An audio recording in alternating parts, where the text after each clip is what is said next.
everybody, this is Tasha with Prep For It. I'm going to show you how I process my bell peppers. Let me see if I can get this straightened up just a little bit. There we go.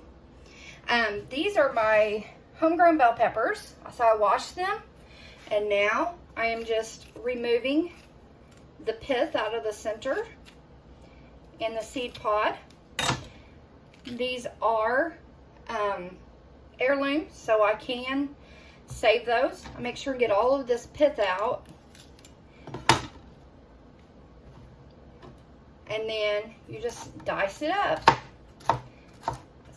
I slice in long strips.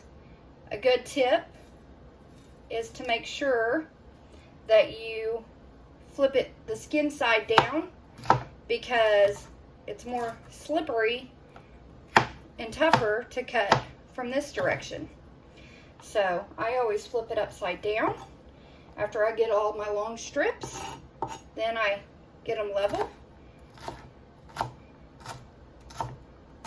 and dice them up. And then I have a little container over here with a freezer bag in it. I'll pop them in there. And then I put them in the freezer. Another thing you could do is flash freeze these for several hours on a baking sheet where they're in a single layer, and then put them in your baggie if you're worried about them clumping. But I just take my baggie and I just kind of do like this and break them up, and works out perfectly fine. So I'll do a few more, process a few more of these, and then we'll call it good. I hope everybody's been doing well. I just got back from vacation. Sure enjoyed my vacation. It was peaceful, riding in the mountains. Also, my lids, do you see how there's a lot of this good pepper left? So I don't let that go to waste. I cut those off and I dice those as well. No need in letting any of it go to waste. You're taking the time to grow it or purchase it with your hard-earned money. Make sure and use it all. Use everything you can. Again, I'm just slicing this in long strips, and then I just turn it sideways. There's a bad spot right there, so I'm cutting it off. Did not see that. I kind of missed it when I was inspecting my peppers. And there you go. Make sure you mark your baggie so you don't end up not knowing whether it's like, especially if you put up hot peppers and other kinds of green peppers as well, so, or whatever color peppers it is. Make sure you mark your baggie when you're finished or before you get started.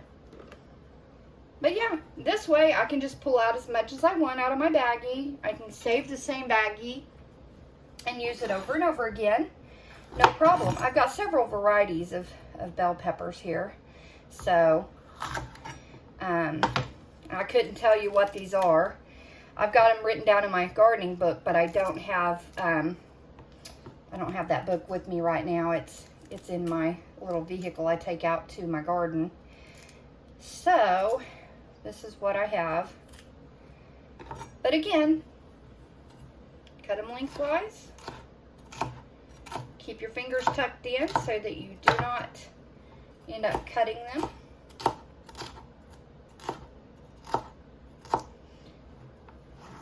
Turn them sideways. I kind of butt up the end of my knife, pushing that way so that they're all level to get started. So they're fairly uniform. They don't have to be perfect, of course. This is home style cooking. I don't really care if they're exactly the same size. If you're real meticulous, you know, then that's your deal. But I ain't got time to be making sure it's all exactly precisely like that, you know, exactly the same size. I'm wanting the flavor, people. It doesn't have to be all perfect. Perfection has gotten me in the past, and whenever I'm a perfectionist, I end up, because of my health issues, I end up not getting something done because I'm I'm thinking that it's got to be exactly perfect. So I've had to learn over the years that it's okay if it's not perfect. You've got things to do, and you've got family to take care of, and you're preparing for whatever may come your way. You don't have time to make everything just perfect. You wear yourself out like that, no matter what you're doing. So, that's my little gift to you.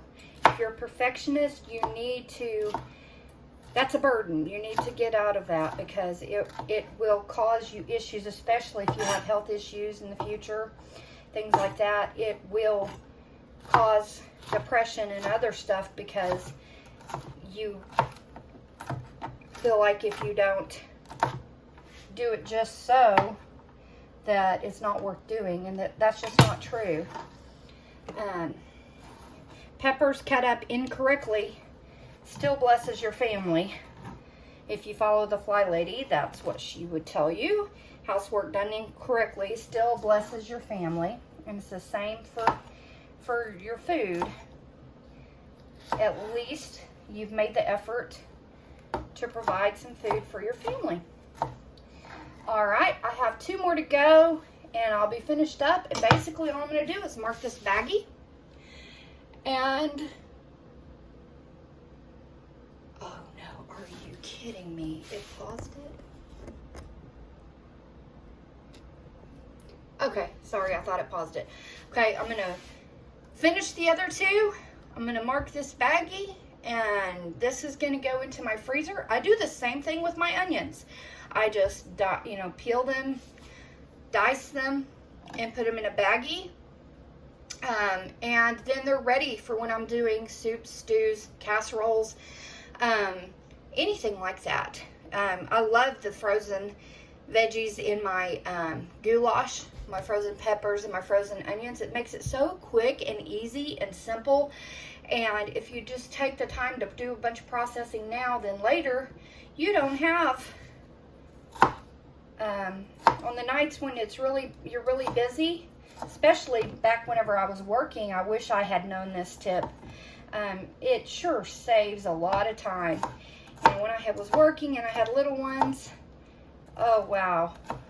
I mean, I still work, but it's from home, so I have more time to do some of this stuff. But I still love this time-saving tips like this.